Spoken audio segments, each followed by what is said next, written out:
Welcome, fellow confidence crusaders, neuro nerds, and success equalizers. This is your podcast, Real Confidence.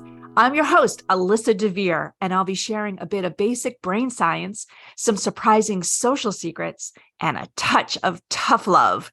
Why? Because I believe confidence is everyone's fundamental right and choice. So let's get to it.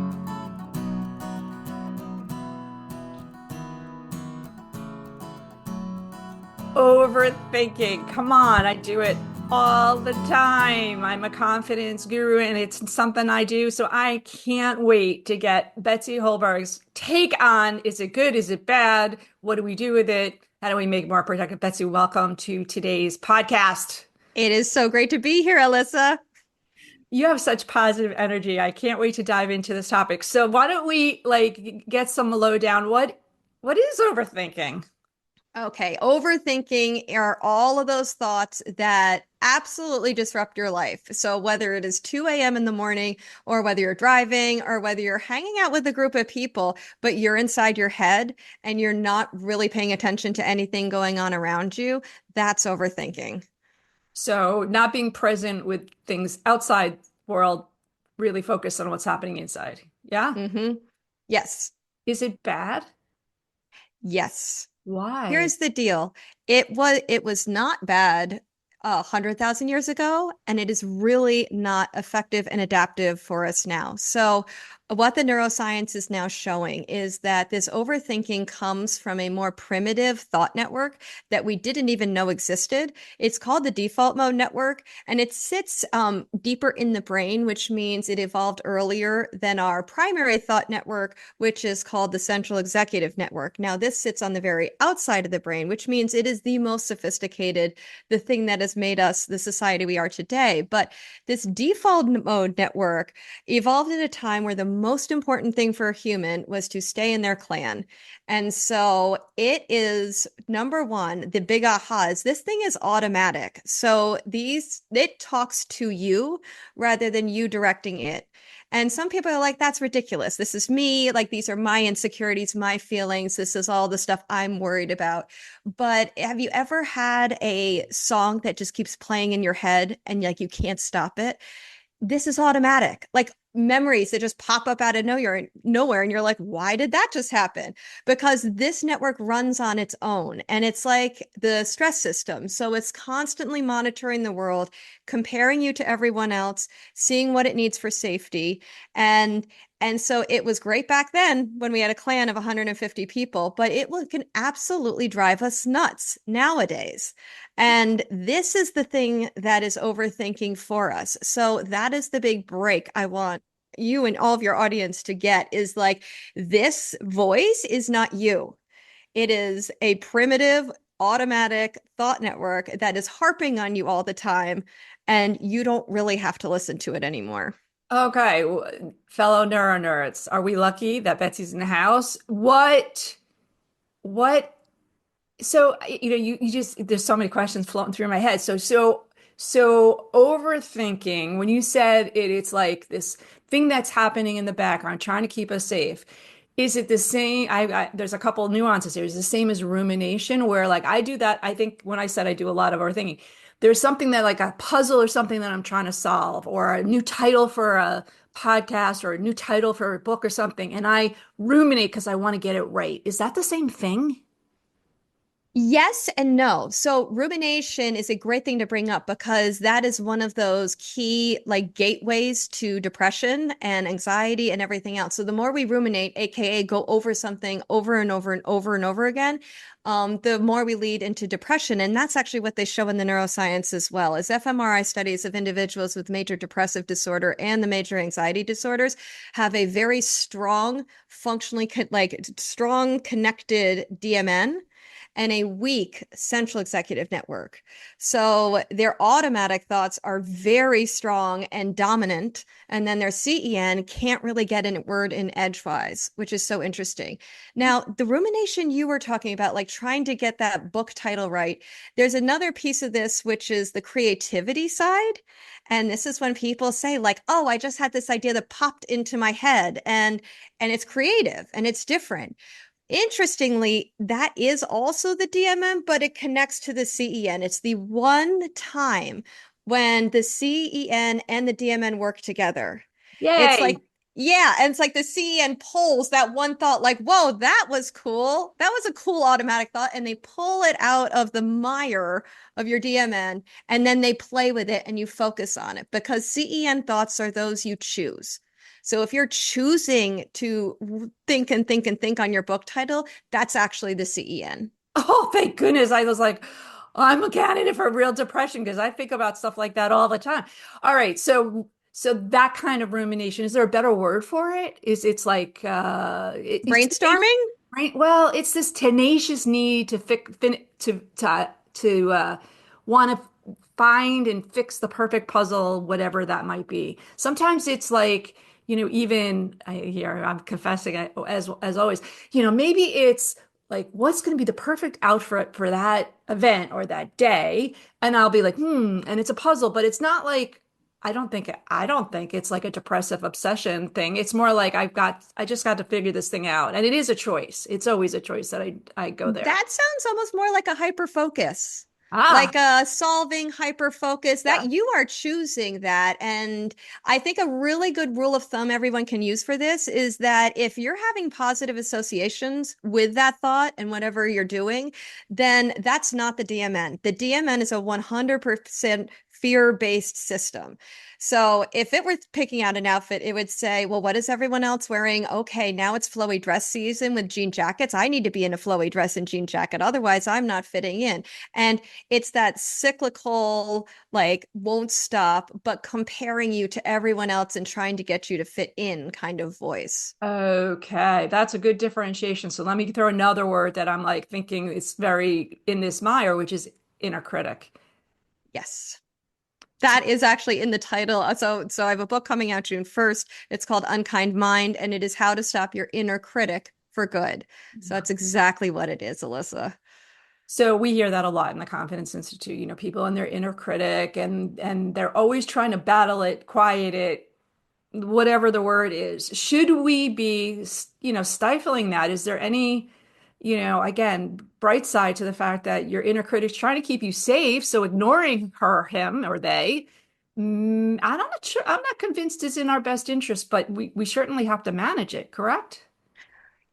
It depends on you. I would honestly say the vast majority of people, the thoughts their DMN has are not helpful and they're not actually protecting them. Like, personal example, mine is freaked out about retirement and am I going to have enough money? Ever since I was in high school, I thought I'm going to be homeless and I'm going to be a bag lady. I mean, that is where my DMN loves to go. And is that necessarily helpful? I remember thinking, like, what does my DMN know about financial planning? Like, it's not helping me with this. And so this is one of the big realizations is forever in the field of psychology, we have battled these thoughts or we've like tried to, um, you know, test them and poke at them and try to figure it out. But the reality is this is just like another stress system, if you will. And so we actually have to let this go.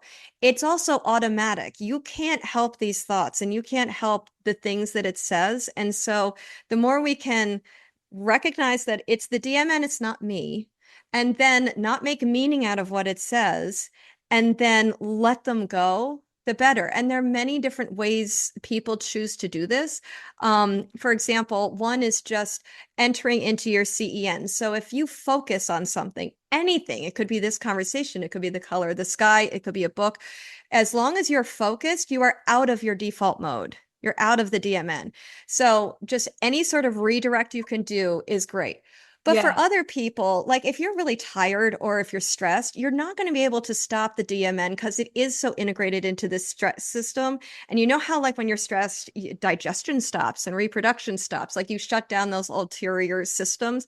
Well, the CEN is one of them. So if you're stressed, you're stuck in your DMN. And that's the time when you just try to ignore it. I call it the Real Housewives of Me. I see it in a little confessional and it's like yabbering on about all the nasty stuff in my life. And I just try to ignore it like a TV in the background. And it can really help. it can really help. All right. Well, here's the thing. I'm gonna take the break now for our sponsors because it's not that easy, my friend. And I think you know that for a lot of people to just ignore it. So I want you to come back and give us some other tips that we can when we're lying in bed going, oh my God, or, driving and we realize we got someplace and all we did was worry about some other thing that not pay attention to the road. All those kinds of scenarios that we can do something that stops that inner critic, that negative rumination from happening. So Betsy, get ready for that. We'll be right back, my friends.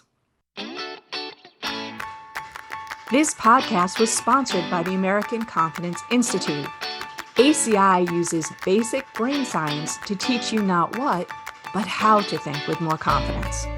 ACI is endorsed by top universities and business experts, and it is accredited by the Society for Human Resource Management and the International Coaching Federation. Learn more about ACI's uniquely empowering keynotes, workshops, online training, and coaching certification at www.americanconfidenceinstitute.com. All right, Betsy, I'm ready. You said ignore the inner critic. Put her aside, put him aside, tell him to shut up, whatever, All right. Okay.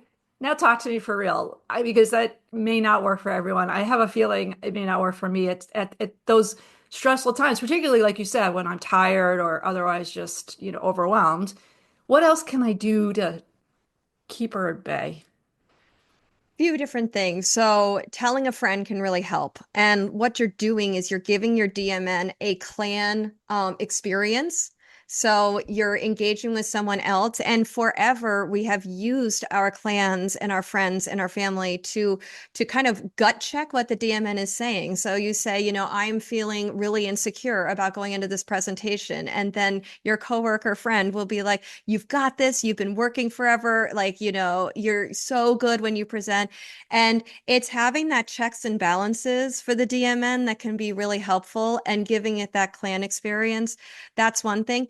Here's the deal. If you're really in the depths of it, then know that from a brain perspective, your DMN is like Arnold Schwarzenegger and your CEN is really, really weak, and it can't really help. And so, yeah, it may feel like I can't turn this off and this is overwhelming my life.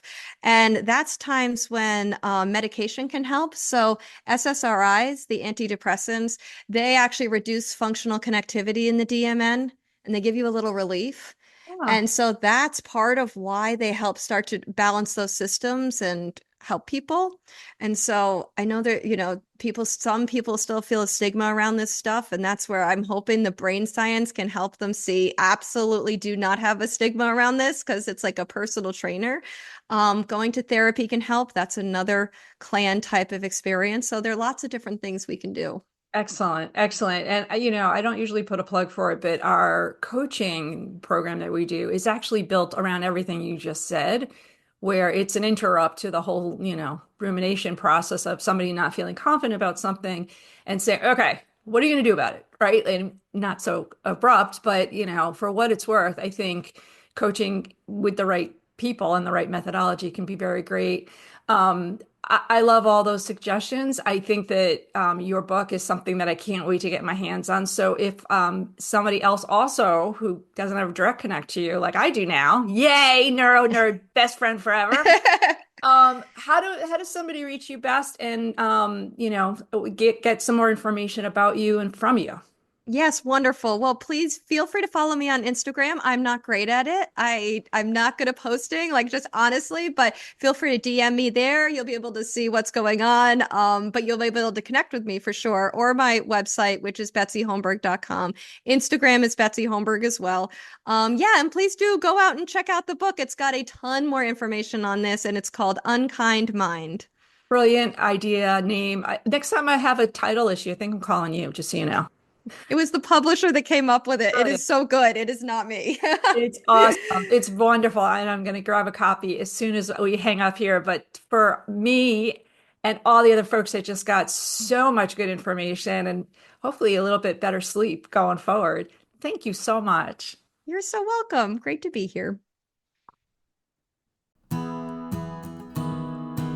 Before we totally wrap up, I want to let you know that full transcripts and show notes for this and other Real Confidence episodes can be found on www.americanconfidenceinstitute.com/podcast. I also want to remind you once again that the best way to get confidence is to give it to others, and you can do it just by liking and sharing this episode on your preferred podcast and social media channels. You can even give me some confidence by noting topics you'd like me to consider for the future.